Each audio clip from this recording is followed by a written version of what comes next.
Entonces, la teología es una actividad en la que la razón alterna con la fe para distinguir lo que creemos. Distinguir lo que creemos. Esa va a ser la idea de las 8 sesiones. Distinguir lo que creemos. Distinguir lo que creemos. O sea,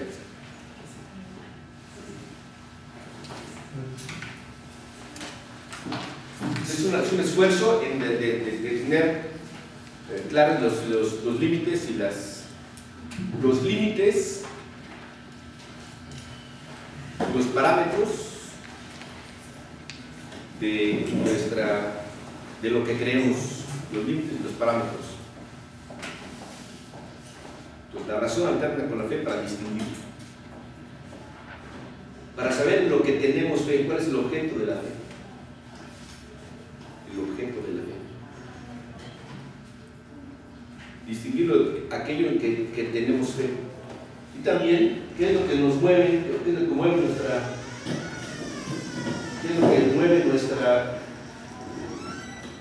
nuestra voluntad a amar y a valorar. Lo que se intenta con estas 8 sesiones es qué es lo que distinguir, lo que mueve a la voluntad para amar y para valorar. O sea, para valorar lo que la razón propone.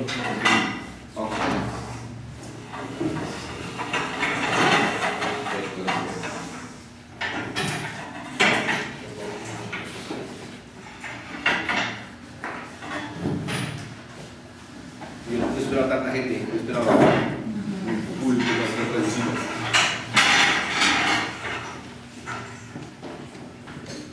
Para la próxima día nos cambiamos, entonces, yo les doy más grande. Muy bien. Entonces, lo que yo les propongo son 8 sesiones de teología. 8 sesiones de teología. Para distinguir y para tener una idea clara de lo que imaginamos de la iglesia, nuestro imaginario sobre la iglesia. Es lo que me interesaría que sacáramos durante 8 sesiones. ¿Cuál es nuestro imaginario sobre la iglesia? ¿Cuáles son los parámetros que utilizamos para pensar y para vivir y para amar a la iglesia?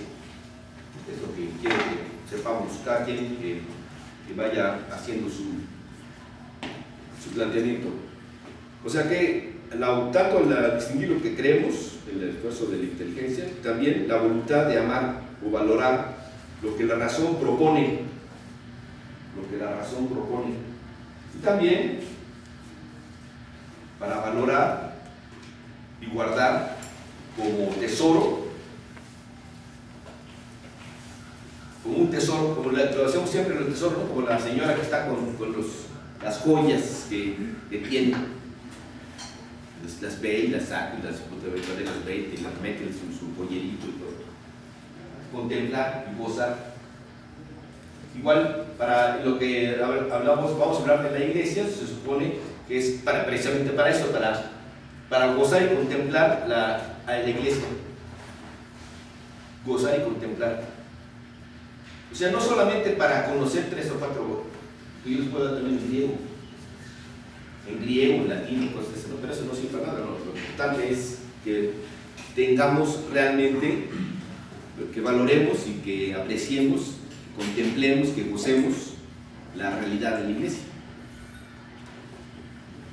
La idea de hablar imaginar la iglesia consiste propiamente en eso. La teología es una actividad en la que la razón alterna con la fe, la razón y la fe, para distinguir lo que creemos y lo que tenemos fe, y mueve la voluntad a amar, a valorar lo que la razón propone y a guardarlo como tesoro que se contempla y que se goza. Esa es la idea de, por eso es más bien imaginar que nada más conceptos sobre la iglesia. La teología, por eso, la teología pone en movimiento los aspectos más humanos de la existencia.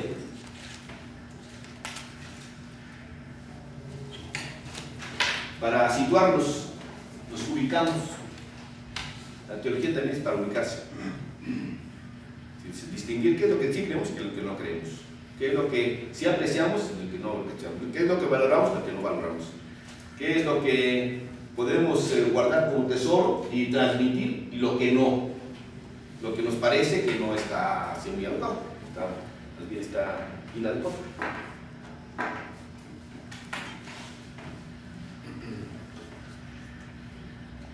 Nos pone en movimiento los aspectos más humanos de la existencia, porque si lo verdaderamente humano, pues es la frontera con lo divino, lo verdaderamente humano. Que es la antropología cristiana es el tratado de Jesucristo. La antropología cristiana es el tratado de Jesucristo. Por eso es ya lo más humano es Jesucristo.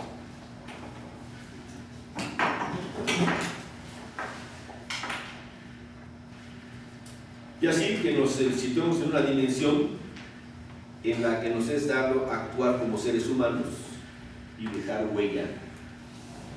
Actuar como seres humanos y dejar huella. Así que no actuemos como seres no humanos o inhumanos, sino como seres humanos. Y que dejemos huella para que otros también puedan transitar los mismos caminos. La idea de imaginar la iglesia es esa. Por supuesto que toda teología intenta gozar de la luz diáfana con la que la revelación nos ilumina. Toda teología intenta gozar de la luz diáfana. ¿No? Si está nublado es menos interesante el día, pero si hay mucha luz es muy bonita. Es distinto una mañana luminosa que una mañana oscura y lluviosa. Y en el conocimiento pasa lo mismo.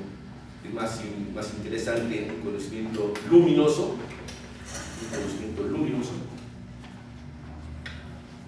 que un conocimiento confuso. Es más interesante una imaginación brillante que una imaginación apagada. Por eso le puse imaginar la iglesia. De gozar de la luz diáfana. Y es lo que la revelación, bueno, ustedes vimos en un curso aquí la distinción entre la revelación y la inspiración bíblica.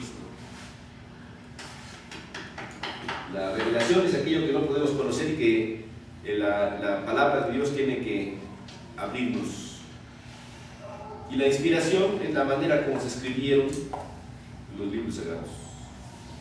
La revelación son aperturas que son como rendijas por donde vemos el misterio, como rendijas. La revelación son las rendijas, o sea, Jesucristo Hijo de Dios, básicamente. Jesucristo Hijo de Dios. Es una rendija, la revelación de Jesucristo como Hijo de Dios. Y es una rendija por donde vemos un misterio que no entendemos. El misterio de Dios no se va a entender nunca. No se agota. Entonces, toda teología intenta gozar de la luz diáfana con la que la revelación nos ilumina, y detenerse en el ámbito afectivo del amor, que es la caridad de Dios, del amor. Detenerse, o sea, vivir, ¿no? Sumergirse en el ámbito afectivo del amor, o sea, el amor de Dios. El amor que es salir de sí y ofrecerse. Ese es el amor. Abandonarse y ofrecerse. Entregarse a Dios. Y es la caridad de Dios que se abandona, se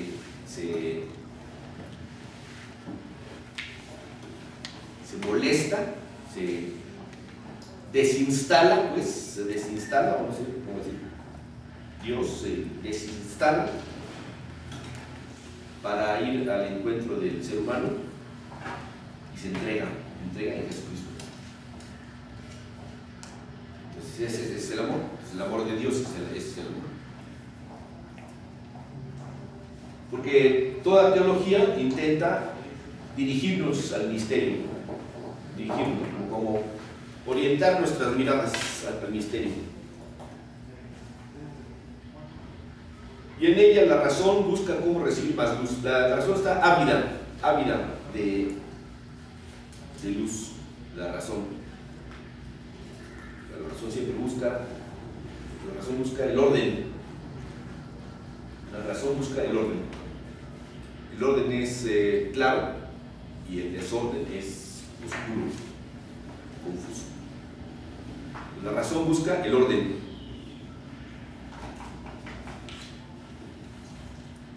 Pues busca cómo recibir más luz para distinguir el objeto de la fe. Y también la razón le ofrece a la voluntad un bien deseable. Le ofrece a la voluntad un bien deseable. Pues distingue el objeto de la fe y mueve la voluntad a amar, a valorar lo que la razón le propuso y a guardarlo como un tesoro que no quiere perder y que quiere muchas veces regresar para gozar. Por eso puse es imaginar la iglesia y no es concepto sobre la iglesia. Entonces es de esto que vamos a hacer en 8 sesiones. Voy a hablar un poquito, unas cuantas palabras nada más, sobre el contenido del curso. Cómo vamos a distinguir el curso. Cómo lo vamos a hacer para llegar a este objetivo que me he propuesto. Bueno, el punto de partida, el motivo de este curso es reflexionar sobre la iglesia y cómo la sentimos, por eso puse imaginación, cómo la sentimos en el tiempo presente. Cómo la sentimos en el tiempo presente. Es muy delicado, esto es delicado. Pues estamos expresando nuestras opciones y nuestras prioridades. Cuando reflexionamos en eso, lo que hacemos es expresar nuestras opciones y nuestras prioridades, o decírnoslas a nosotros mismos, o sacarlas a la luz. De lo que tenemos siempre en la vida, lo damos por tomado, lo damos por hecho. Aquí lo que nos va a guiar es sacarlo y mirarlo. O sea, ya lo tenemos siempre, pero hay que ver qué estamos, cuál es el objeto de nuestra fe y cómo lo percibimos, examinarlo. O sea, nuestras opciones y nuestras prioridades en el campo de lo trascendente de la vida humana. ¿Cuáles son las prioridades y nuestras opciones en el campo de lo trascendente? La vida humana tiene muchos aspectos que son trascendentes, ¿no? Todo lo que no está directamente dirigido a una utilidad así contable es trascendente. No lo hacemos por una cantidad, pues eso es trascendente.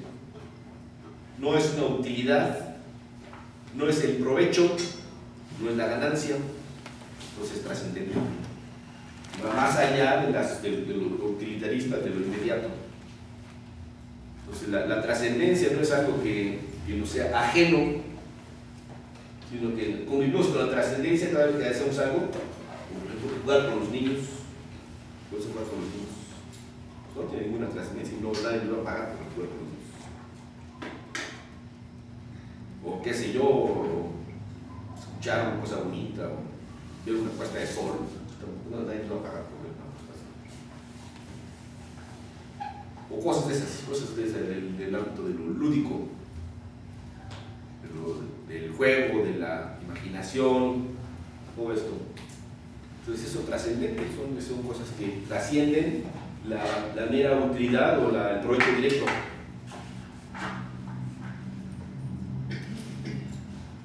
Pues esto es lo que tenemos que examinar con respecto a la iglesia. Más allá del provecho que sacamos, de qué manera lo percibimos y cómo lo extraemos, ¿no? Darle una revisada, verlo de muchos ángulos. No solo a nivel individual, porque a nivel individual pues, también, yo, mi, para mí, mío. No solo a nivel individual, sino también concretamente en la vida social y solidaria. La vida social y solidaria. El concepto que vamos a examinar es el concepto de la iglesia. Vamos a buscar el sentimiento sobre la iglesia y la estética sobre la iglesia, que va más allá de simplemente de mi entorno, que tiene que ver con el grupo, con la sociedad, tiene que ver con la política, porque la iglesia es una entidad grupal y comunitaria. La iglesia es una entidad grupal y comunitaria, eso lo vamos a ver. Por eso no podemos nada más decir, yo estoy bien, los demás están bien. I'm okay, you're okay. Eso no se puede decir. No es que esto no existe en la iglesia, sino que siempre es una realidad social, solidaria, grupal y comunitaria. Entonces lo que intento, que el objetivo final es revisar cómo está la iglesia mexicana en el 2012 a ese nivel que estamos nosotros indicando. Pero esa será el final, la última sesión, la última en la ejecución.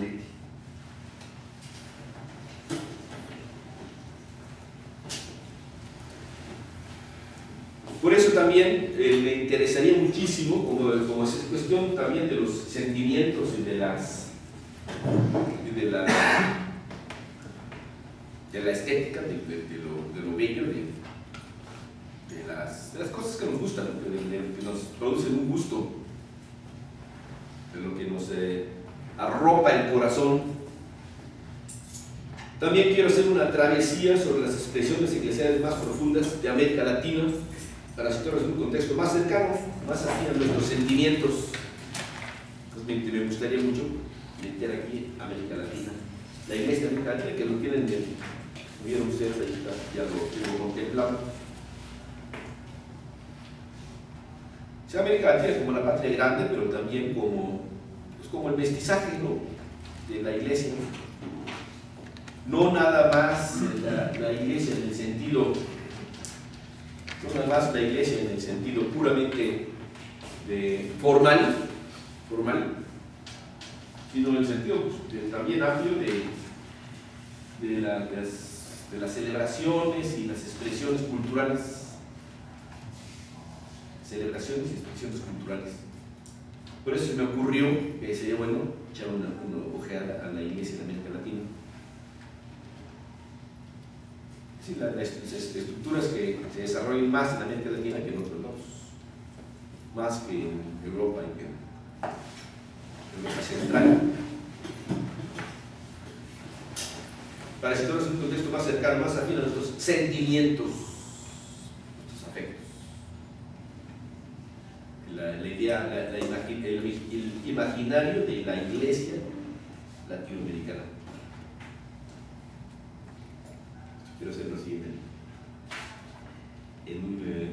de una manera muy sencilla, no voy a hacer muchas cosas raras, pero sí al menos investigar cuáles son las estructuras eclesiales y los ministerios eclesiales más socorridos en estas latitudes. ¿Hay algunas diferencias, Juan, entre la iglesia mexicana con otros países? Yo pongo la iglesia mexicana dentro de América Latina. Por eso, pero por diferenciar, Sí. Más que por diferenciar, por aproximar. vamos. Luego, también quiero que en estas 8 sesiones también tener una idea, sabiendo pues que los servicios eclesiales son esenciales a la vida de la iglesia, también subrayar, están en función de la vida de la comunidad a la cual iluminan. Así, los servicios están en función de la comunidad a la cual iluminan.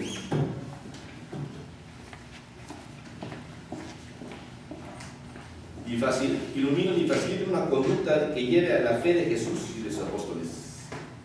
Que lleve a la fe de Jesús y de sus apóstoles.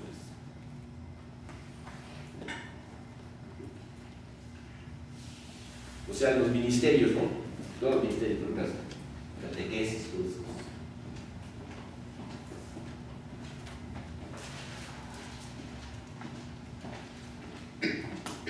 Los ministerios, sobre todo los ministerios.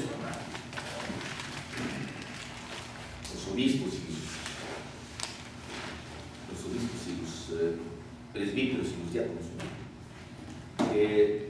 están en un servicio de iluminación y de facilitación de una conducta, facilitar conductas que lleven a la fe de Jesús y de los apóstoles. Para otras cosas, para iluminar, para orientar, pero también para facilitar conductas.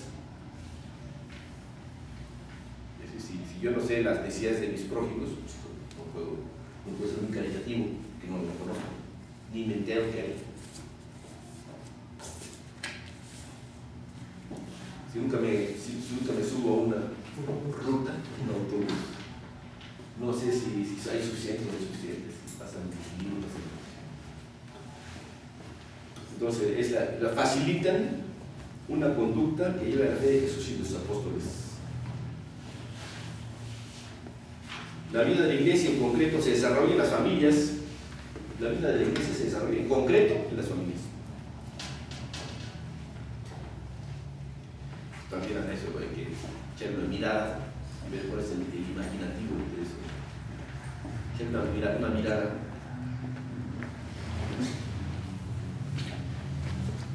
La vida en concreto se desarrolla en las familias, en la sociedad y en la comunidad en cuanto tal. Y es tarea de los laicos manifestar el significado trascendental de los laicos. Ya tengo en cuenta que los ministerios son importantes, no estoy diciendo que no. Pero en concreto, lo que se ve, lo que realmente trasciende, es la vida de los laicos. Y si no, pues no. Sí. Pues también, por eso puse ahí el lugar de los laicos en la iglesia. El lugar de los laicos en la iglesia.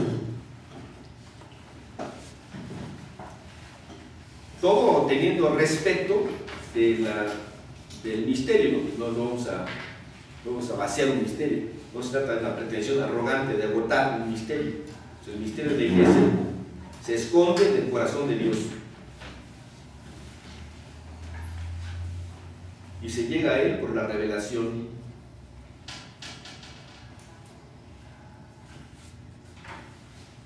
Y la revelación la reconocemos en los hechos y dichos de Jesús y en las cartas históricas, ¿no? San Pablo y todo lo demás. Entonces, lo que intentamos simplemente es aprovechar de la revelación para situar los puntos fundamentales. O sea, el punto fundamental es la resurrección de Cristo. El punto fundamental. Pero hay que verlo. El punto fundamental no hay más que uno solo: en la resurrección de nuestro Señor Jesucristo. Todo lo demás gira en torno. Todo lo demás gira en torno a ello. Entonces vamos a ¿dónde queda la iglesia? Todo esto, la revelación.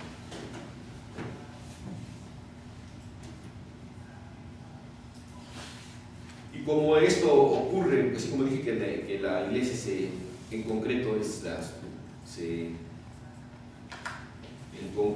se manifiesta en las familias, así también el misterio se manifiesta en la historia, se va apareciendo, se va como quien desenrolla, como quien desenrolla un tapete, va apareciendo en la historia. El misterio de Dios se va apareciendo. Y así entonces la historia de las comunidades que se llaman iglesias, entonces ahí también hay que ver cómo se va desarrollando y qué aspectos van apareciendo, ¿no? Porque cuando se va desarrollando el tapete, pues hay muchos nuditos, ¿no? Que van haciendo muchas figuritas. Tenemos un tapete persa o como se llama. Entonces inmediatamente dice, pues está bonito esta greca o lo que sea. Tienes que saber que están haciendo las grecas, están haciendo un montón de nuditos, están haciendo una estructura. También aquí en la historia se van viendo los nuditos y cómo los nudos y los puntos se van haciendo líneas y las líneas se van haciendo figuras y las figuras se van haciendo un paisaje y el paisaje se va haciendo una escena. También aquí vamos a tener que ver un poco de historia. En la historia reconocemos al menos dos realizaciones concretas de la iglesia, la del occidente y la del oriente. Dos realizaciones concretas. Quiero ver eso, por eso puse ahí la iglesia bizantina. La de occidente y la de oriente. La primera en dos versiones. Es la iglesia romana, a partir del siglo XVI, también la iglesia evangélica. Y las de Oriente, un mosaico multicolor, las iglesias de Oriente, que no son occidentales, ¿no? Bueno, pues, ¿qué tan oriental es Palestina? No sé. ¿Qué tan oriental es Líbano o Siria? ¿Es muy oriental o poco oriental? ¿O medio oriental? Medio oriental.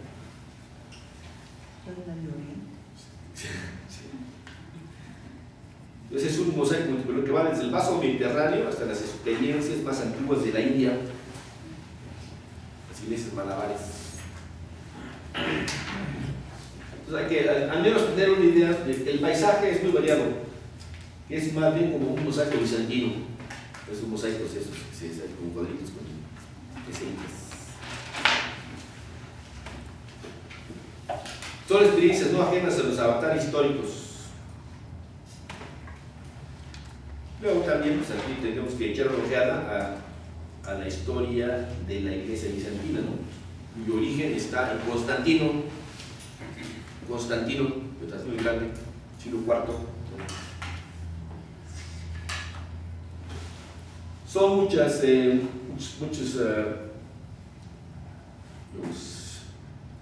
causas, muchas intervenciones, muchos determinantes que finalmente causaron una estructura, que se integraron una estructura dentro del imperio romano de Oriente, o sea, Constantino.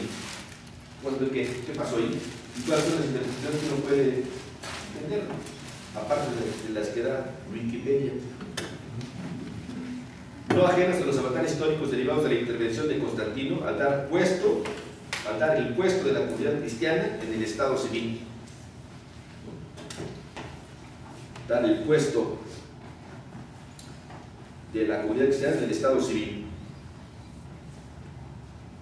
Y luego también, simultáneamente, en ese mismo momento con Constantino, la necesidad de la iglesia de definir su posición frente al uso de los elementos de poder, definir su posición frente al uso de los elementos de poder que su expansión había generado. Forzosamente, si se expande una empresa, se expande la empresa, entonces un poder tiene que situar cómo me sitúo yo frente al gobierno municipal o del gobierno estatal, la empresa. La iglesia también, las comunidades cristianas pues, se desarrollaron mucho, tuvieron también necesidades, no solamente necesidades sociológicas, ¿no? Del número de personas y del equilibrio del poder, pero también del servicio del evangelio, ¿no? Ahora creo que vamos con el servicio del evangelio, ¿qué significamos? Entonces la iglesia tuvo que definir su posición del uso de los elementos del poder, de su expansión, había generado. ¿Cómo se explica eso? ¿Por qué explicaciones hay? Aparte de que ya nos da Discovery Channel y Nat Geo y todo eso. O sea, aparte de eso, ¿qué se puede decir? El punto de vista de la fe. Y todo viene a la pregunta sobre la permanencia del movimiento de Jesús en la iglesia cristiana. ¿Qué quedó del movimiento de Jesús en la iglesia cristiana? Eso es lo que vamos a ver. ¿Qué quedó? Es decir, el reconocimiento del planteamiento mesiánico de Jesús en las instituciones. Ya en el Nuevo Testamento se están planteando los elementos que venían de la lengua griega de la diáspora. ¿Quién les va a dar de comer? En Hechos 6, ¿no? Entonces, hay que buscar gente que les dé de comer. Inmediatamente tuvieron que institucionalizar los diáconos. Diáconos tuvieron que institucionalizar. ¿Cómo hacemos el departamento de asistencia? ¿Y qué quedó del movimiento de Jesús en un departamento de asistencia para dar comida? Eso es lo que hay que intentar ver en Hechos 6. La institucionalización comunitaria que acompañó a la amplia expansión de la fe cristiana en los medios culturales más diversos. ¿Por qué culturales? Porque los que vivían a Jerusalén ya tenían sus comedores de asistencia, ¿no? En Jerusalén ya todo el mundo estaba organizado, era parte de la vida de una comunidad en Jerusalén, el darle de comer al que no tenía para su día. Pero ya cuando vienen los de la diáspora, los de lengua griega, pues ya no es igual. Y continuamente venían inclusive pues, el centurión, ¿no? El centurión que es romano, la señora sirofenicia que viene detrás de Jesús. ¿Quién le va a dar de comer eso? No viven en Jerusalén, no son que los alimentamos, no tienen lengua hebrea, pues ¿qué vamos a hacer con ellos? O sea, el reconocimiento del planteamiento mesiánico de Jesús en la institucionalización comunitaria que acompañó la amplia expansión de la fe cristiana en los medios culturales más diversos.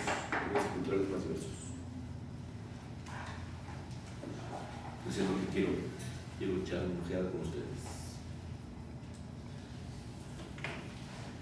Finalmente, por eso es necesario llegar a un acuerdo sobre la fundación de la iglesia. ¿Quién fundó la iglesia? ¿Cómo se explica la fundación de una iglesia? ¿Qué es eso? ¿Y qué parte tiene Jesús de Nazaret ahí? Aquí podemos reconocer a Jesús de Nazaret en esta tarea. Pero este acontecimiento, que es un acontecimiento de todas maneras. Un acuerdo sobre la fundación de la iglesia por Jesús de Nazaret y el sentido que se le da a Jesús como fundador de la iglesia. ¿Es un fundador de la iglesia? ¿O eso es lo que quería Jesús?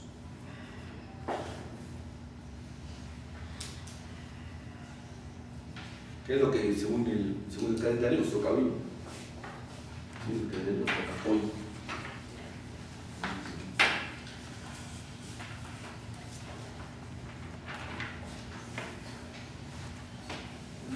O sea, una pregunta, ya voy a cambiar de tema. ¿No hay problema? Pues vamos a ver entonces ahora la cuestión esta de Jesús y la fundación de la iglesia, está aquí en el programa que ustedes recibieron. ¿Ya tienen todos los programas? ¿Todos tienen? Sí. A ver. Dos.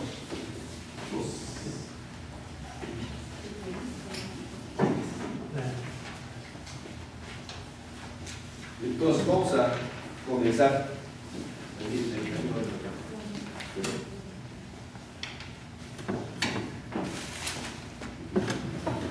Bueno, ya entonces vamos a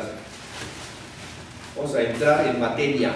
Ya lo demás fue una introducción, nada más para plantear mi programa, porque yo intento ver en estas breves charlas de los miércoles. ¿No? En los miércoles de 8 a 10. Yo comienzo a los 8. Qué bueno, se les felicitan. Los que no hagan mucho ruido, por favor. Sean muy discretos. Vamos a entrar tantito tarde. Entonces, el tantito, tal vez a la mitad de la clase los contar. Claro. Porque es mucho ruido. Muy bien. Entonces, vamos a entrar en materia sobre el problema de la fundación de la iglesia. Primero hay que quitarnos una idea de que Jesús es el fundador de una religión. Normalmente los fundadores de la religión lo primero que hacen es emitir un código ético y un ceremonial. Entonces una religión es un código ético y una ceremonial. Entonces el código ético pone dietas, tiempos, lugares, ¿no? Personas, vestidos sagrados. La religión, normalmente una religión.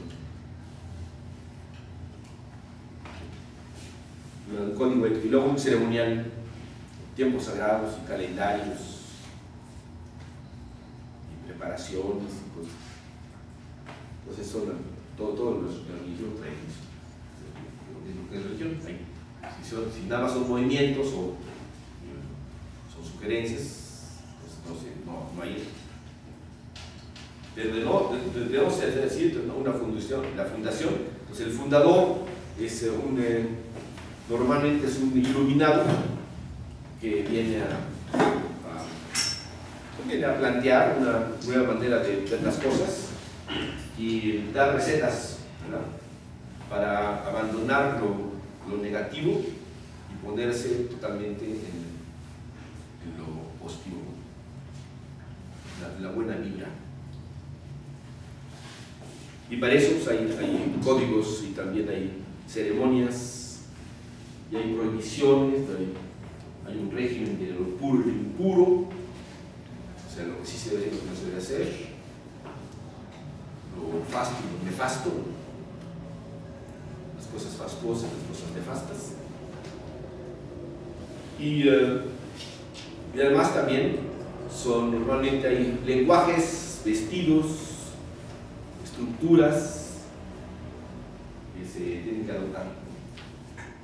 Hay fórmulas y objetos, todas esas cosas.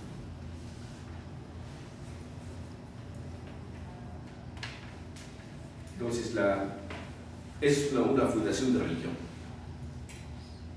Nosotros tenemos que ver que de esto, cuál pega con Jesús, ¿no? ¿Qué es lo que realmente esto puede coincidir con el planteamiento de Jesús? Es lo primero que tenemos que descartar. Jesús no era exactamente eso. Y cada vez los estudios nuevos sobre el movimiento de Jesús pues, se hacen más claros que él estaba lejano de todas estas estructuras. Ya vieron antes en el curso de Cristología vimos algunos libros sobre esos planteamientos. También hay que ponernos aquí a ver la noción etimológica de Jesús es un judío. Jesús es un judío.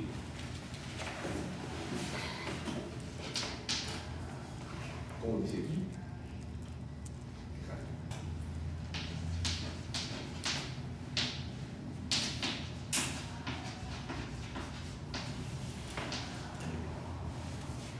con Q o con K.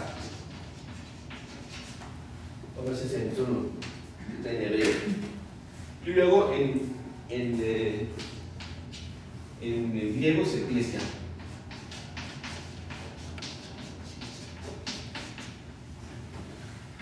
Entonces Jesús es un judío. Entonces él participa de la idea, Jesús participa de la idea judía del pueblo de Dios. Del pueblo de Dios. Entonces el pueblo de Dios, que es el pueblo de la alianza, pues básicamente. Jesús es un judío y participa de esto 100%. Él también fue circuncidado como todo judío. Y también a los 12 años tuvo que leer la... ¿Cómo se llama esa ceremonia? ¿Cómo la hacen los niños? Presentación al templo. ¿Cómo? Bar mitzvah, ¿verdad? Bar mitzvah. Los siguen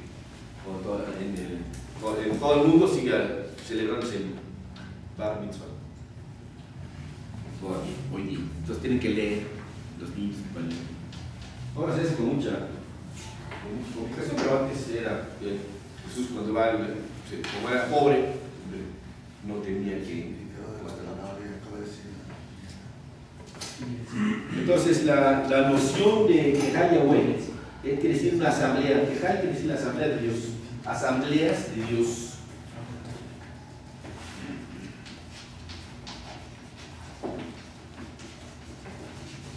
De Dios o Yahweh, ¿no?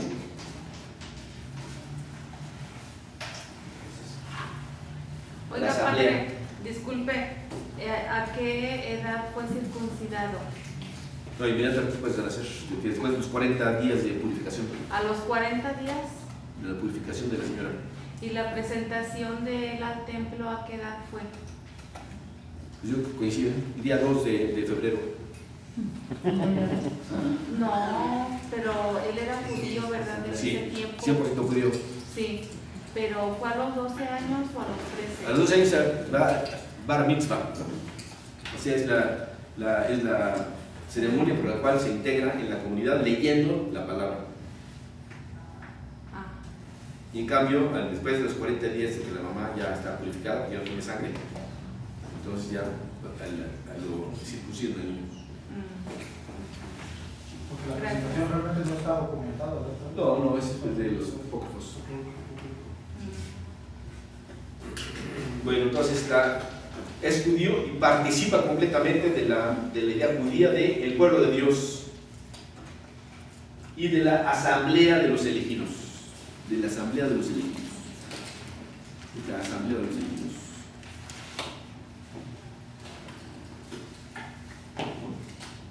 Entonces, la queja de Yahweh, para entrar a la asamblea tienes que purificarte, tienes que hacer cosas. Nadie puede entrar, las mujeres no pueden entrar. Solamente los hombres que se purifican. Entonces, la asamblea de Dios. Entonces, la asamblea de Dios es para escuchar la palabra y también para hacer los sacrificios. No hay muchos sacrificios. Hasta los tiempos de Jesús todavía se multiplicaban los sacrificios de animales, ¿no? Entonces, para la asamblea se necesitan una serie de ritos y de purificaciones, de abluciones, o sea, de baños. El Kehal Yahweh, entonces, es la asamblea en donde se renueva la alianza. Es el pueblo de alianza, el pueblo elegido, el pueblo de la alianza. Entonces, Jesús está en la alianza con Dios como judío. Es el pueblo elegido. El pueblo elegido que, por supuesto, excluye a los demás, ¿no? Están el pueblo elegido y los demás, o sea, los goy o goyim, los que no son judíos, los que no tienen el signo de la alianza, ¿no? La noción puramente etimológica es el pueblo, la asamblea, el pueblo de Dios, al cual le prometió Dios que le va a llegar un momento en que va a liberarse de todas sus opresiones, ¿no? Entonces, las promesas, ya las promesas. La promesa les hace a los patriarcas y luego después después de las promesas, las va renovando la promesa, después se va del exilio y todas esas cosas, pues quedan sometidos a la violencia, sometidos a la muerte, sometidos a la esclavitud, a la privación de sus costumbres, de su cultura. Entonces el Mesías dice, Dios dice, le voy a mandar un Mesías con los patriarcas y con la monarquía, especialmente con David.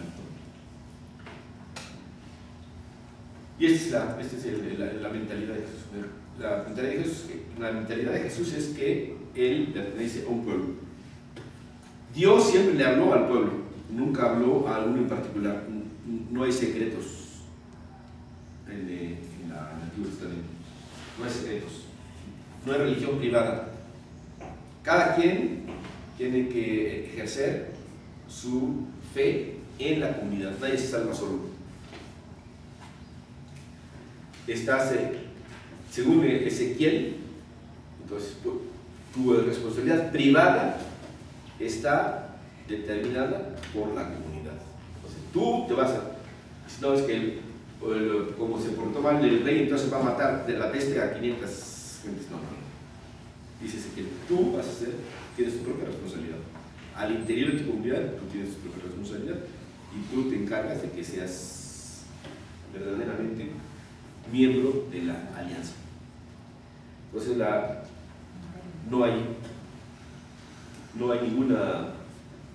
ninguna religión privada que excluya al pueblo. La alianza es con el pueblo y para el pueblo. Los judíos de la diáspora, que hablaban griego, le llamaban esto iglesia. Iglesia, que es una palabra griega que se encontraban ahí donde iban, que quiere decir la asamblea de los llamados.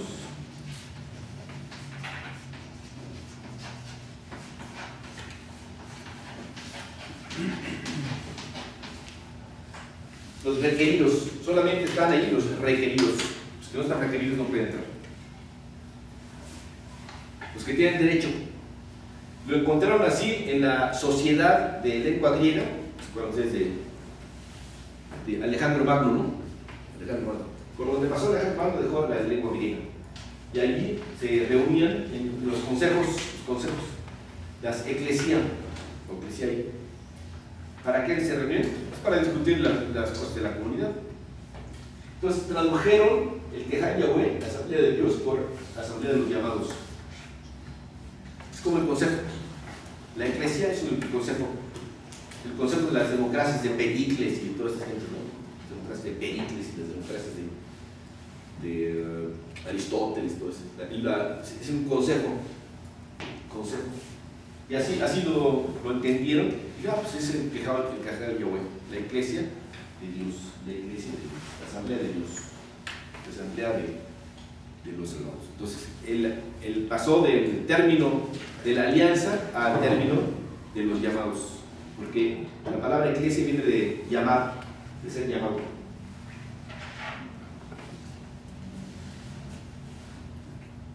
Entonces, esta es la idea que Jesús oye y que San Pablo oyó todo el tiempo.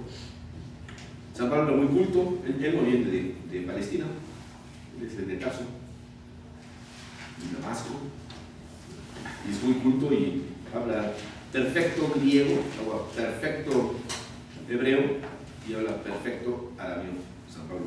Entonces, si le dirigen en un idioma, le responden en ese idioma. San Pablo era una persona súbita. Pero él tenía la idea de la iglesia. Era un iluminado, ¿no? Pero muy lindo, ¿no? Sí.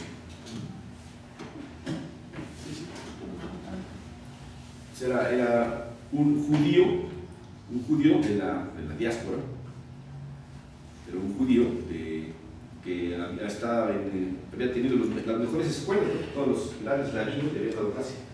O sea, era un judío de la clase alta, no porque fuera rico, sino porque tuvo mucha cultura, ¿no? Y porque también tenía muchos intereses de profundizar su fe. Entonces, muy fanático, tenía una idea exclusivista de la religión. Yo sí, tú no. Esa es la idea del fanático, ¿no? Fanático de tu comienzo. Yo sí tengo la verdad, tú no. Es el fanatismo, ¿no? Que es una especie de ceguera, ¿no? Una especie de tiniebla, el fanatismo.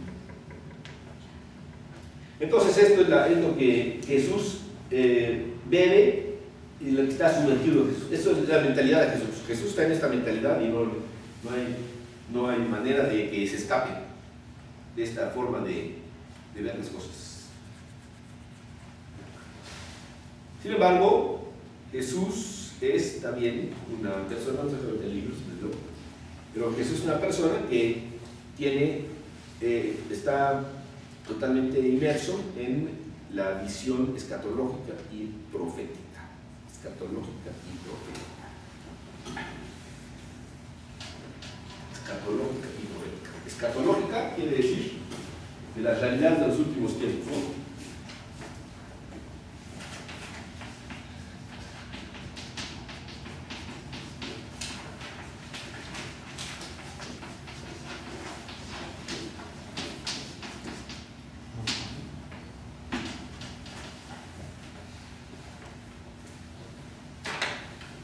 Jesús tiene un judaísmo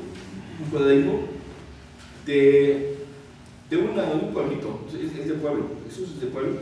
Nazaret es un pueblito, unas cuantas casas nada más. Sí, no tiene una visión de grandes ciudades, sino más bien tiene su visión de pueblo, por supuesto, de un judaísmo muy tranquilo.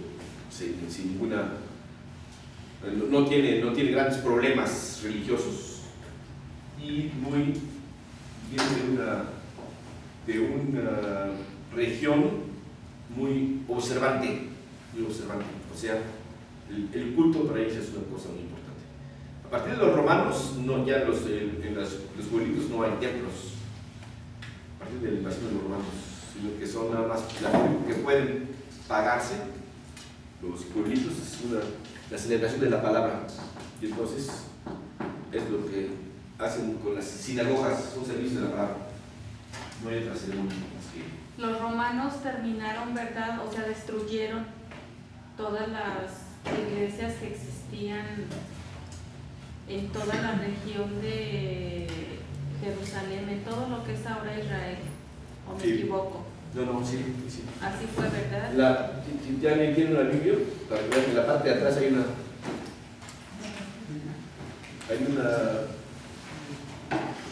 calendario, hay una línea del tiempo, para que vean, una línea del tiempo, donde se ve cuándo llegaron los romanos, en qué año llegaron los romanos. Los romanos construyeron iglesias Porque de hecho de la vieja Jerusalén solamente dejaron lo que existe hasta ahora, ¿no? Destruyeron todo. Como Jerusalén lo destruían cada rato pasaba por ahí una gente y lo destruía. Ajá. Porque la Palestina está entre los imperios, ¿no? Egipto y Asiria. Entonces pasaban por ahí y destruían. Los niños de regreso pasaban por ahí y destruían. Y pagaban con Palestina. Palestina era como la moneda. Era como la moneda. Entonces pagaban. Si tú ganabas, te quedabas con ellos. Si siempre no, pues te regresaban. Dice aquí que Octavio Augusto Benítez Antonio Herodes el grande rey efectivo en 37 años de Cristo.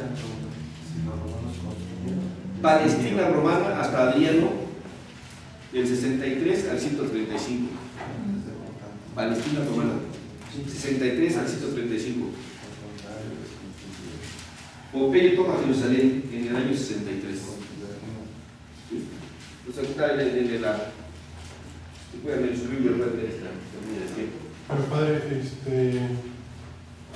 era un pueblo o una región donde era un pueblito donde nada más había culto en las sinagogas. ¿Qué otras actividades generalmente los judíos realizaban en las grandes ciudades y no pueblitos como realmente Jesús?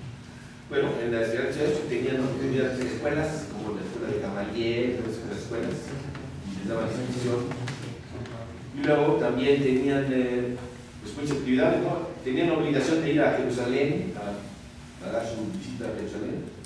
Entonces cada año iban los judíos más ricos, pueblos más pudientes, iban a Jerusalén. Jerusalén vivía del turismo, de la llegada de los peregrinos.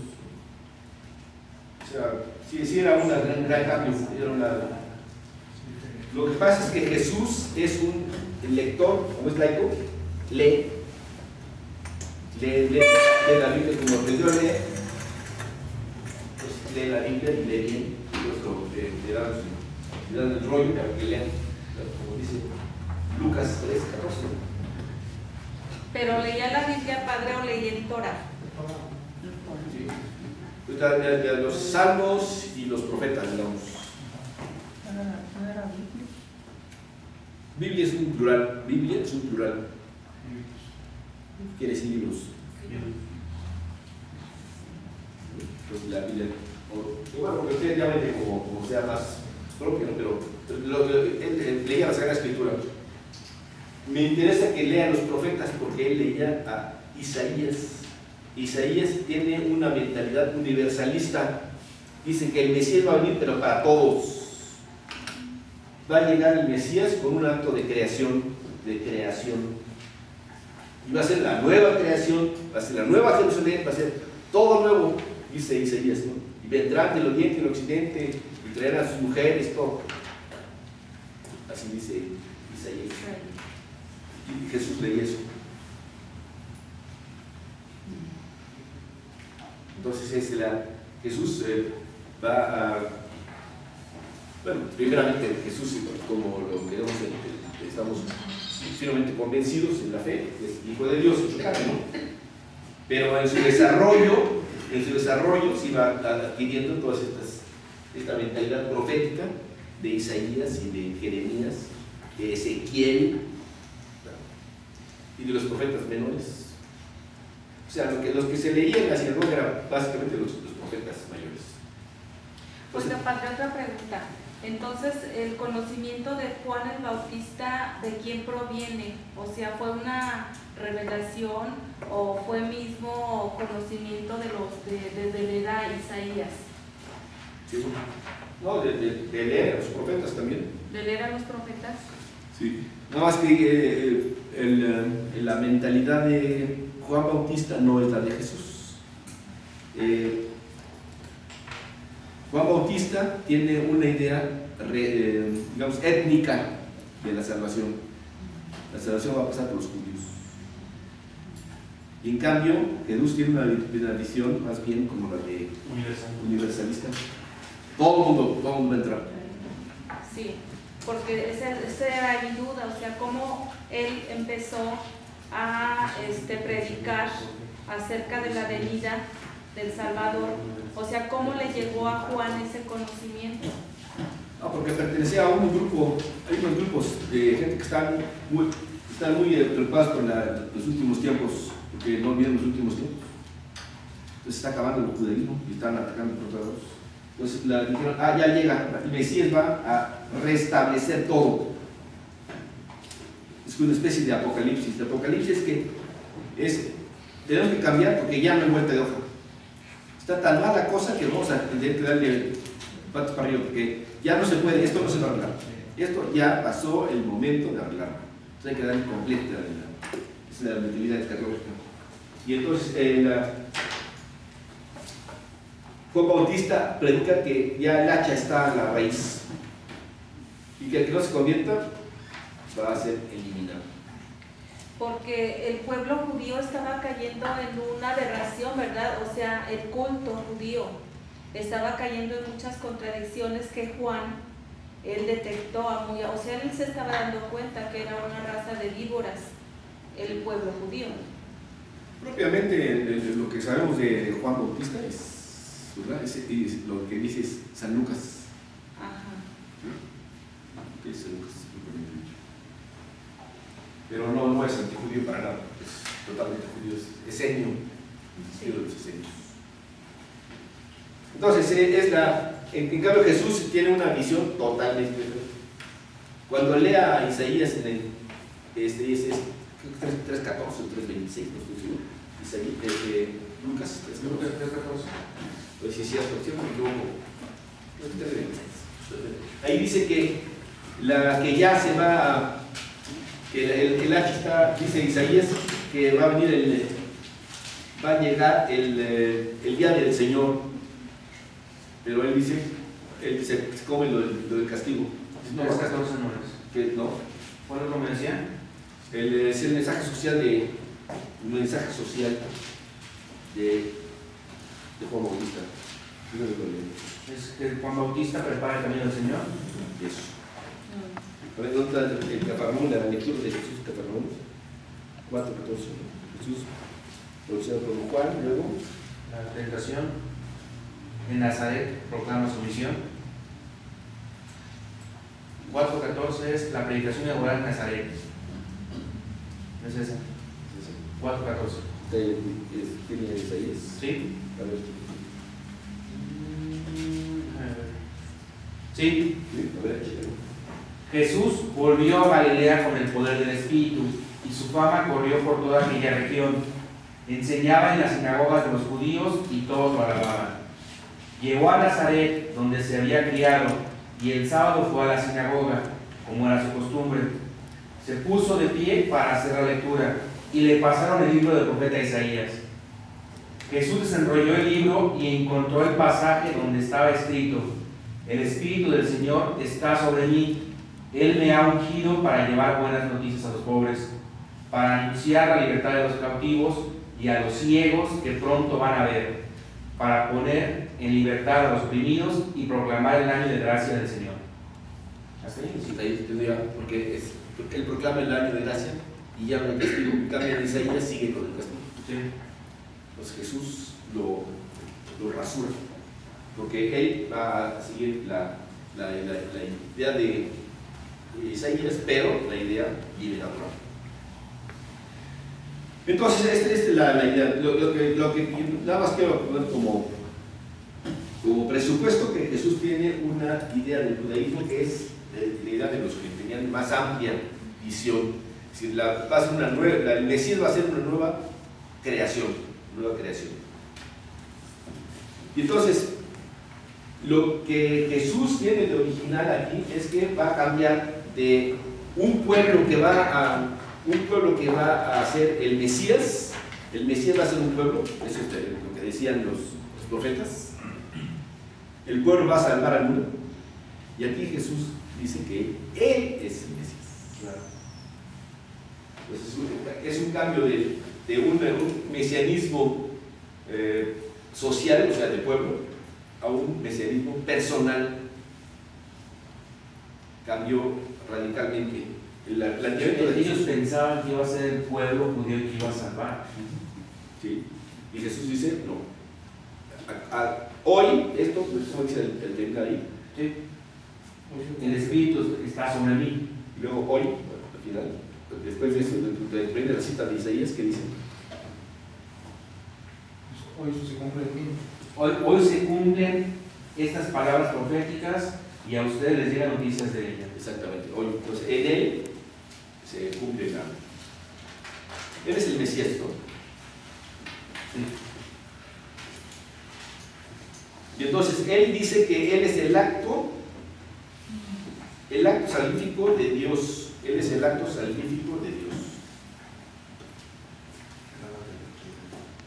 Es el acto salvífico de Dios.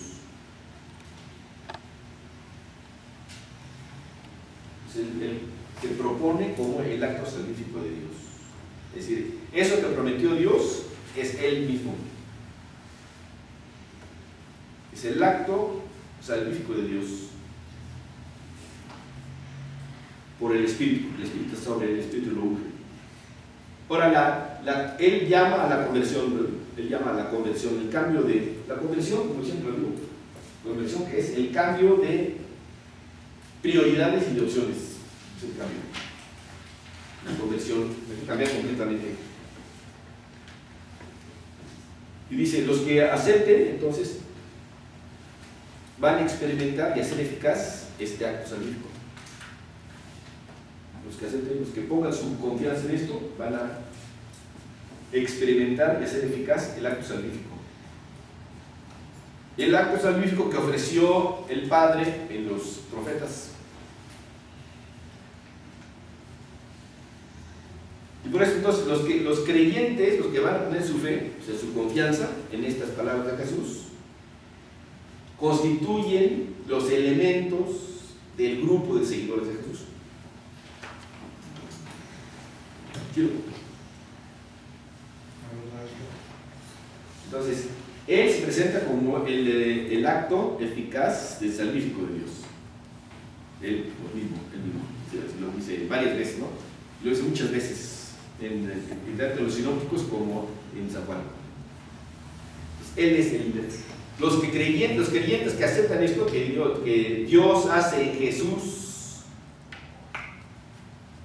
el acto salvífico por el Espíritu, esos son los seguidores de Jesús. O sea, los seguidores de Jesús tienen que llevar a cabo el acto de conversión y luego poner su fe. Es decir, olvidar lo anterior para adoptar unos planteamientos diferentes. Y eso se van a hacer reales cuando los pongan en práctica. Se verifican si los ponen en práctica, o los falsifican si no los ponen en práctica. Entonces, en este sentido, el grupo de servidores de Jesús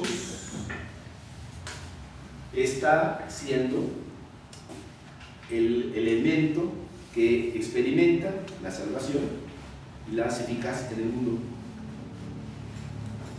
¿Sí? Entonces, Cristo sigue en los creyentes aportando la salvación al mundo. Cristo sigue en los creyentes aportando la salvación al mundo. ¿Sí me explico o no me explico? ¿Muy bien?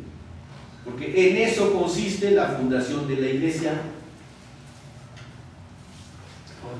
Ahorita más o menos ya entendemos esto, lo que hemos platicado con usted y lo que nos han dicho en el catecismo, pero remontándonos a esa situación histórica de Jesús. O sea, ¿cómo fue? O sea, porque aquí o sea, se platica, lo hemos llamado más sencillo, ¿no? Pero en ese entonces él tuvo que oponerse a esa tradición que traía sus vinos. Ahí voy. A eso voy ahora. Entonces, el pueblo de Dios, por mediación de Cristo Jesús en el Espíritu Santo, es el grupo de los seguidores de Jesús. Pueblo de Dios, por mediación de Cristo Jesús en el Espíritu Santo, que asegura la permanencia de Cristo en la acción de la iglesia. La acción de la iglesia, o sea, la acción de los seguidores de Jesús. Porque, justamente lo que tú dices, había muchos grupos que intentaban no hacer sectas, o sea, no decir, no, yo sí, tú no, sino retomar el espíritu del judaísmo. Por ejemplo, los fariseos, los saduceos, los esenios, los bautistas y muchas gentes de la diáspora, ¿no? Había unos inclusive no judíos que no estaban circuncidados que simpatizaban con los planteamientos de los judíos, que se llamaban los prosélitos.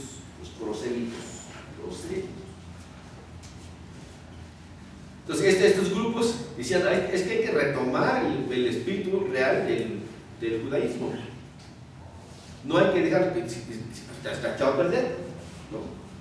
Está echado a perder. Hay muchas cosas que no son judaísmo, que nos han heredado de tantas diásporas que hemos tenido y que traen de allá costumbres bien raras, o supersticiones, o tergiversaciones de...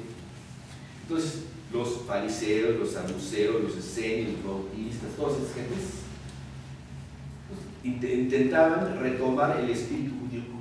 ¿El espíritu de cuál es judío? Es la revelación, ¿no? La revelación del Antiguo Testamento.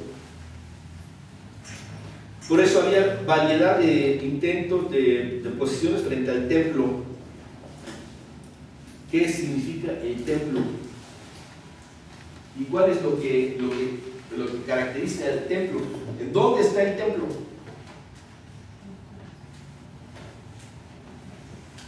Que para los judíos era algo físico, ¿no? Y lo que pone Jesús es que el templo es uno mismo, según tengo. Sí. El templo, ¿qué es el templo? El templo es el espacio donde habita la plenitud de la divinidad, o sea, la gloria de Dios. El espacio donde habita la plenitud de la divinidad, o sea, la gloria de Dios. Jesús dice, no se preocupe por las paredes, por el oro, ni por los cálices, ni por las... Eso no se preocupe. ¿Dónde habita, dónde se complace en habitar la plenitud de la divinidad? Y por eso dice que ¿Dónde se complace en habitar la plenitud de la divinidad? Hay variedad de posiciones sobre el templo, sobre la ley. Los fariseos decían que había que cumplir las leyes y los reglamentos para ser leales con la alianza, no era por distinguirse, ser leales con la alianza, ¿no? Pues ¿cómo vas a trabajar? Pasas por un campo y empiezas a afrontar las espigas, comes los granitos. Oye, es un trabajo pagado, ¿no? Quitarle la paja al trigo se paga, ¿no? Tú estás haciendo un trabajo en día del sábado. Por eso regañaron a los apóstoles.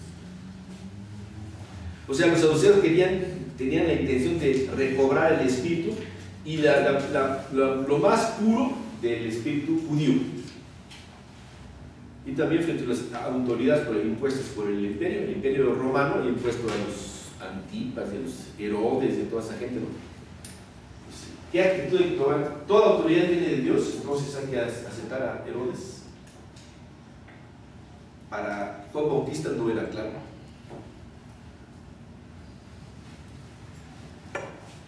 Por eso Jesús también pertenece a este grupo de gente que está inquieto. Y él se suma a las corrientes más escatológicas. Es decir, ya esto ya no tiene remedio, ya se pasó, ya el punto de regreso ya pasó, ya no vamos a poder hacer nada por esto.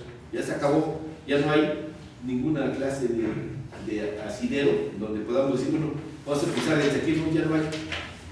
Y por eso utiliza todo el lenguaje Jesús, que es esta tendencia escatológica, como cuáles, como por ejemplo, el pastor rebaño.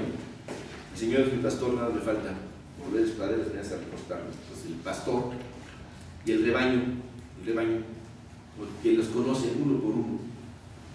El curar también También, al menos lo que sí es muy claro es el esposo.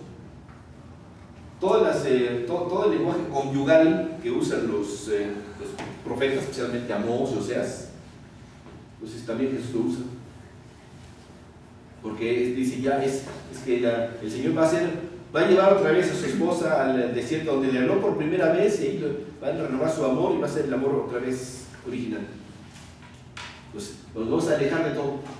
Entonces es un regreso a los aspectos más primitivos.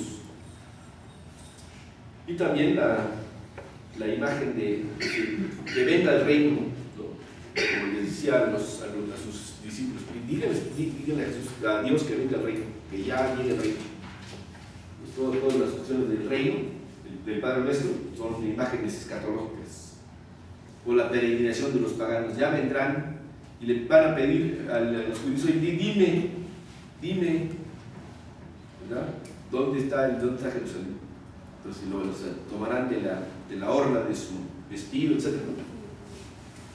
Y vendrán de Madián, y vendrán de todos lados, y de Egipto, Entonces esta es una idea escatológica.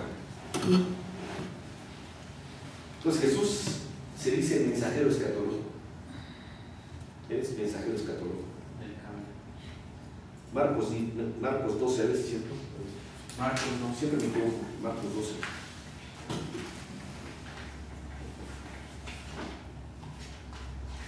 Y él también, Marcos 12, ¿qué?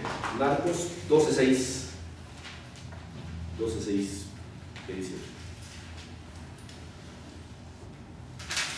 12:6. Todavía le quedaba uno. Ese era su hijo muy querido. Lo mandó por último pensando, a mi hijo lo respetará. Sí, entonces, ya es el último. Último, escatón, el último. Y es la Sofía de Dios. Él es como la ley. Jesús es como la ley. La sabiduría de Dios es la ley. La ley son las 10 palabras, ¿no? Los 10 mandamientos. La ley de Dios. Entonces, Jesús ya está. Ustedes oyeron que dijeron, yo les digo, Él es la ley. O sea, le corrige la plana a Dios Padre. O sea, la ley de Moisés, a las tablas de la ley. ¿Oyeron que dijeron? Pues yo les digo. Entonces, Él es la ley, es un profeta escatológico completamente. De la Sofía de Dios, la sabiduría de Dios. Hay una relación entre el mensaje sobre el reino y Jesús mismo. Él se pone como el mensaje de Dios. En Él está completamente concentrado o está realizado todo lo que dijo Dios.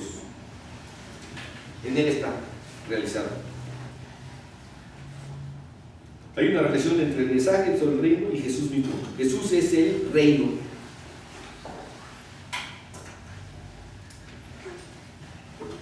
El mensaje sobre el reino y el Jesús mismo.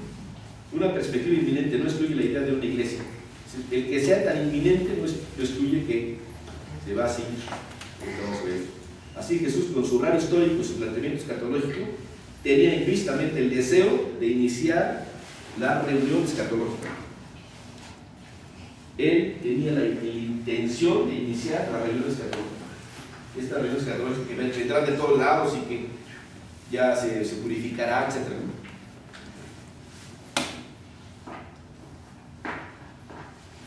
Él tenía implícitamente el deseo de iniciar una reunión escatológica del fin de los tiempos. Entonces decíamos que estamos hablando de que la iglesia cristiana, en el sentido de iglesia, de la asamblea, es una denominación más amplia que abarca el movimiento de los creyentes que tiene su principio en Jesús. El movimiento de los creyentes que tiene su principio en Jesús.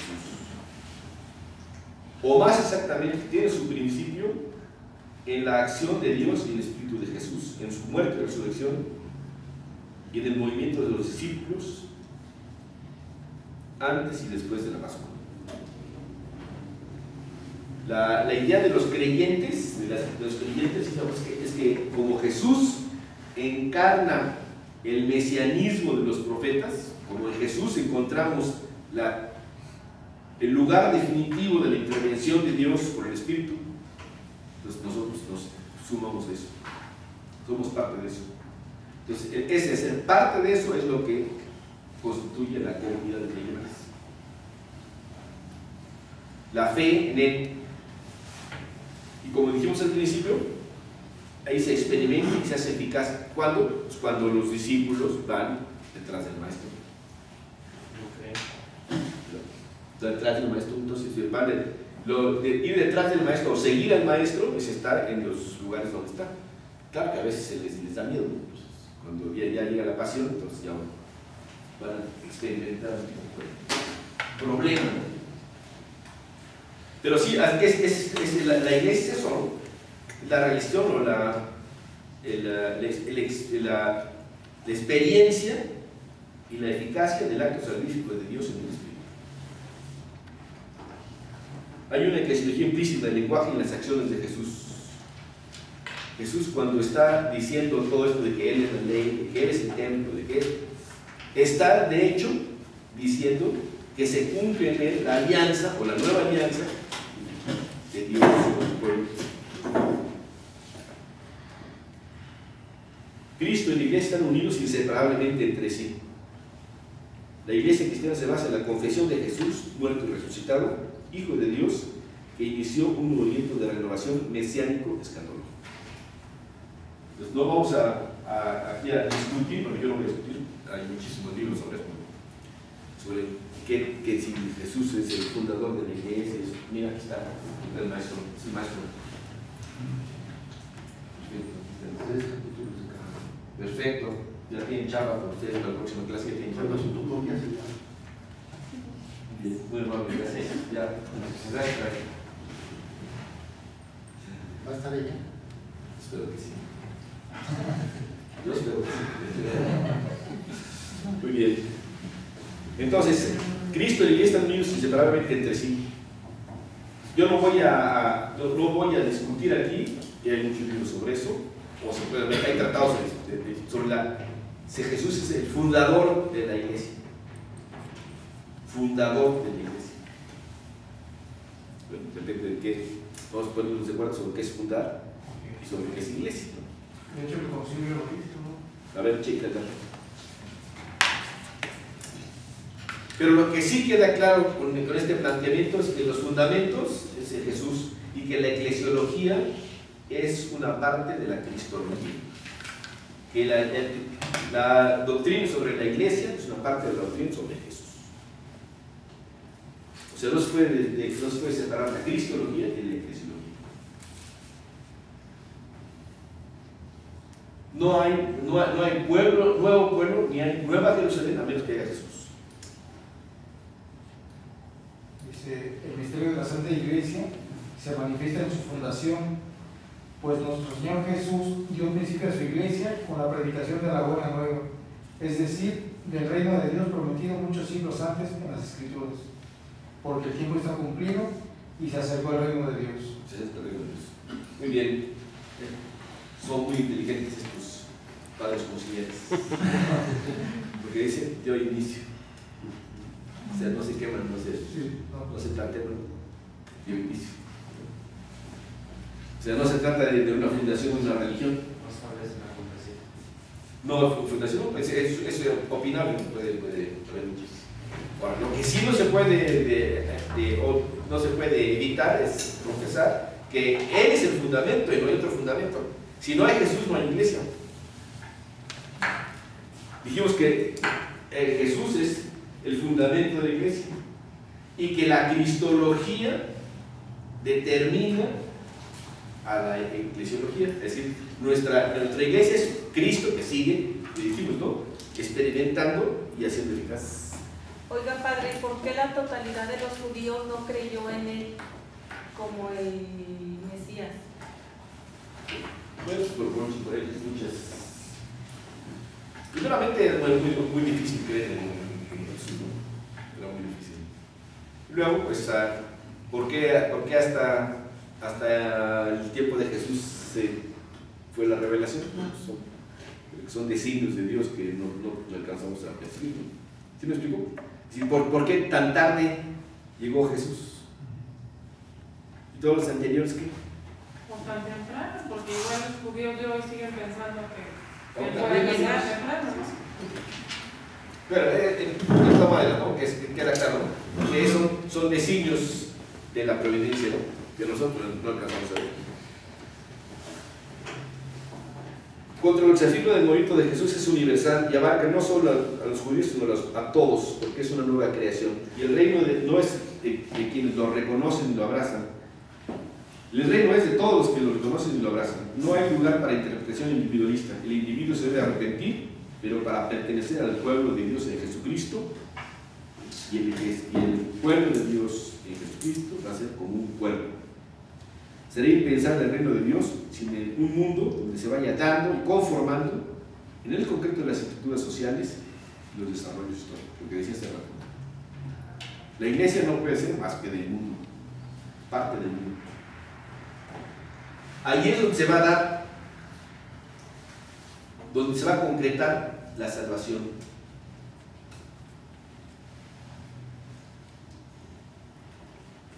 Lo que cambió fundamentalmente la conciencia de los discípulos sobre el acontecimiento de Jesús fueron seguramente las apariciones de Jesús después del resucitado.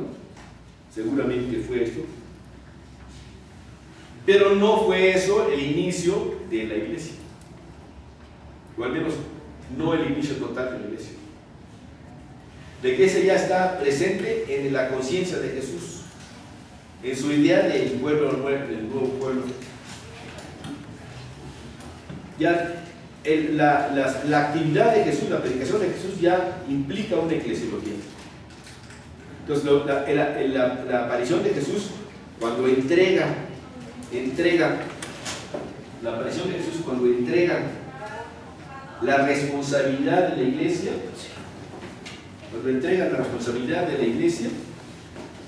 no hace más que confirmar lo que ya anteriormente estaban preparando con la predicación de la escatología.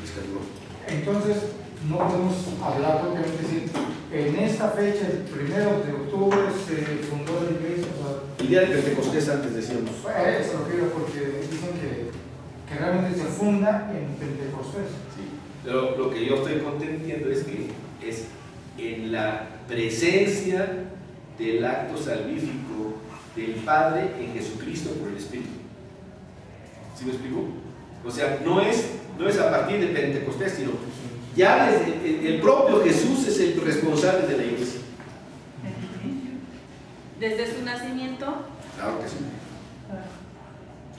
Entonces en Pentecostés solamente se formaliza, por así decirlo. Sí. Pero lo que pasa es que es poner a Pentecostés aislado de los demás es un poco problemático, no se puede, porque el espíritu de Jesús, o sea, de la promesa, es el espíritu de la promesa, el espíritu de Jesús opera en María, de la manera como ella ha sido, opera en María para iniciar el mesianismo de Jesús. A ver, yo tengo una duda. Sin embargo, Jesús no habla de formar una religión. No, Ni formar una iglesia. Nunca habló de eso. no. Como el budismo que Buda instituye y pone sus 4 grandes verdades dogmáticas y todo eso. Entonces, ahí es donde yo estoy un poquito así como confundido, la verdad. O sea, él no habla de formar una iglesia, una religión. Entonces, Una iglesia no habla, aunque le dices claramente a Pedro, ¿no? Mateo 16, ¿qué? 16, 18. 16, 17. Mateo 16, 17. Habla de la iglesia, ¿no? Dice mi iglesia. Sí. O sea, no religión, nunca él no va a fundar religión. Te puedo asegurar que no tiene una religión, eso seguro que no. Ni código, no dejó códigos éticos. ¿Qué dice? Y ahora yo te digo, es 18, Mateo 16, 18. Tú eres Pedro, o sea, piedra, y sobre esta piedra edificaré mi iglesia. Iglesia dice claramente. Mi iglesia. Los poderes de la muerte jamás la podrán vencer. Yo te daré las llaves del reino de los cielos. Lo que ates en la tierra quedará atado en el cielo, y lo que desates en la tierra quedará desatado en el cielo. Ya, perfecto. ¿17 qué dice? 17. Este es de Mateo 16, 18. O sea, está claramente en mi iglesia, dice claramente. Y la palabra es iglesia. Jesús, bueno, viene en Marcos del 15. Jesús les preguntó, ¿y ustedes quiénes dicen que soy yo? En el 16, Pedro contesta, tú eres el Mesías, el Hijo del Dios vivo. El 17. Dice Pedro, ¿cómo dice Pedro? Tú eres el Mesías, el Hijo del Dios vivo. Pues es la confesión de fe. Y Jesús le replicó, Creo, le replicó. feliz eres, Simón Barjona, porque esto no te lo ha revelado la carne ni la sangre, sino mi Padre que está en los cielos. Y entonces yo dice, bueno, ¿y tú eres Pedro? Y ahora yo te digo. Sí. O sea, que es la confesión de fe es lo que es la roca. ¿Qué es la confesión de fe? Tú eres el Hijo de Dios. Tú eres el Hijo de Dios, tú eres el Mesías. ¿Qué es exactamente? Es la roca. Entonces, a partir de ahí, la iglesia se hace. ¿Sí? la iglesia como seguidores, como creyentes, Más no como la típica religión que eso no, eso no hay que cacharlo ya. Eso borrarlo. ¿Por qué borrarlo? Pues porque no corresponde a lo que Jesús hace. No corresponde al mesianismo judío, no corresponde al mesianismo de Jesús, no corresponde a los profetas, porque es la iglesia como comunidad creyente donde se experimenta y es eficaz el acto salvífico de Dios en Jesucristo por el Espíritu. ¿Sabe por qué lo comento? Porque es muy común que nosotros como pueblo nos confundamos. La verdad, nos confundimos. O sea, la iglesia, no, pues o la religión, nos confundimos, pensamos que es nada más el rito, el ritual, y que la vamos a fallar como 20 metros afuera de la entrada del templo, no sé, bueno, cosas así muy simbólicas que realmente no son la esencia del establecimiento. Sí, la idea que tenemos aquí del grupo de universitarios es eso, pues que vamos a ver la esencia, de qué estará. Y es lo que sí estamos leyendo. Como les dije al principio de la clase, estamos hablando de esto a partir de primeramente para ubicarnos, luego para conocer, luego para amar más a la iglesia. Pues sabiendo quién es la iglesia y qué no es la iglesia. Pero ¿qué connotación tiene ahí cuando está diciendo que lo que te doy facultad, lo faculta como iglesia, como Pedro, hacer ciertas cosas? ¿Cuál es la intención o cuál es el poder que le concede al sí. El poder que le concede es doble.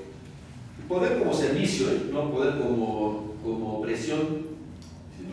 No es para que tú estás bajo de mi pie, tú te calles, sino es un servicio doble, un servicio disciplinar y un servicio de fe. Entonces, la primera es confirma la fe de tus hermanos, ¿no? Y luego todas las llaves. ¿Para qué? Para que se pueda hacer comunidad, ¿no?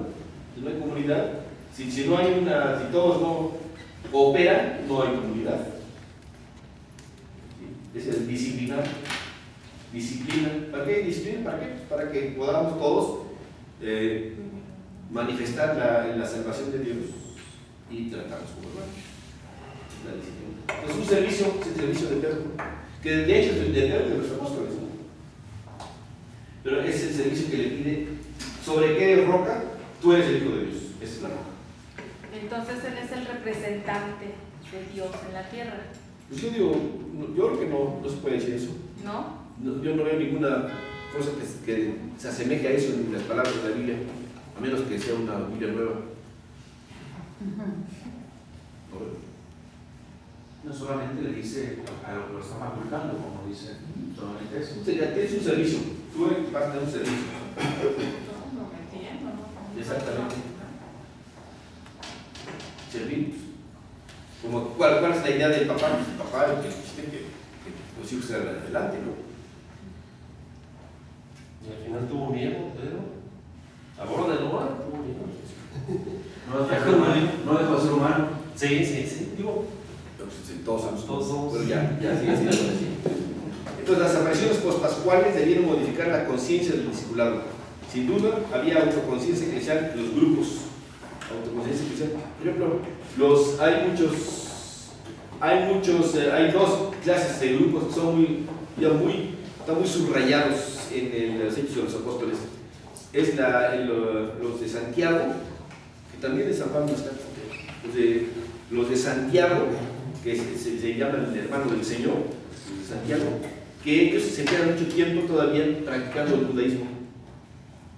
Les parece que la salvación va a venir de todas maneras a través de los ritos judíos.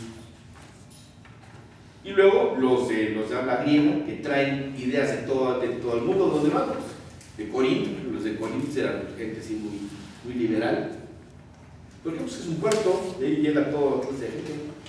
Entonces, no es el seguimiento de Jesús, no se concretó inmediatamente en una zona, un solo planteamiento, sino que la cultura influyó para absorber determinadas características del llamado de Jesús que otras culturas no las subrayaron tanto. No sé si me explico. Cada cultura asumió más algunos aspectos. La Iglesia Universal La iglesia completa es la que tenían todos, pero hay culturas que pues, tenían ciertas por ejemplo, ya San Pablo le dice, bueno, usted puede comer lo que se espera, ¿verdad? Si quiere comer carne de puerco todos los días, pues carne de puerco todos los días, no hay mucho. Pero si hay una persona que dice que todavía le cuesta trabajo cambiar de dieta porque es judío, pues no lo escandalicen. Sí. Lo que pasa es que en el caso específico de Santiago y Juan, ellos eran hijos de una familia de abolengo, una familia rica de judíos. Entonces yo creo que por eso les costó mucho trabajo Puede ser. dejar sus No está, en mi humilde opinión, no está mal este planteamiento. Porque ¿se acuerdan ustedes en los Hechos de los Apóstoles que cuando va Pablo a predicar al templo de Artemisa, me parece que es Artemisa, entonces se alebresta inmediatamente los que venían los recuerditos, les cancelaron el negocio. Y también dicen que las señoras de la alta sociedad se enojaron. Sí. Entonces, no sé, en el caso específico no sé, pero no estaría fuera de acuerdo. Y los que hablaban griego que vienen de ambientes opuestos a la ley de Israel, opuestos a la ley de Israel, se les llama por eso se les llama a los que están opuestos a la ley de Israel, ya se les llama cristianos en Hechos 11:26.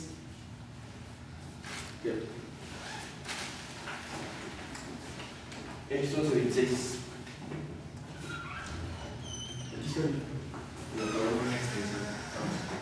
¿Quiere que lo lea? Sí. Bueno, el 25 dice: Bernabé salió para Tarso en busca de Saulo, y apenas lo encontró, lo llevó a Antioquía.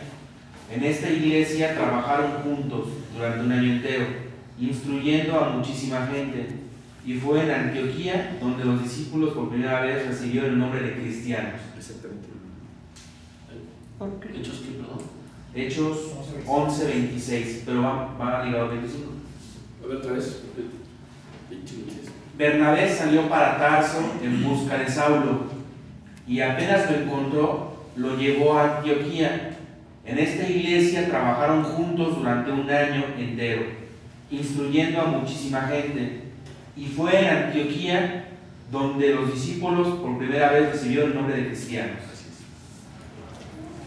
Pero porque ya no son judíos, a los judíos les daba mucha, bueno,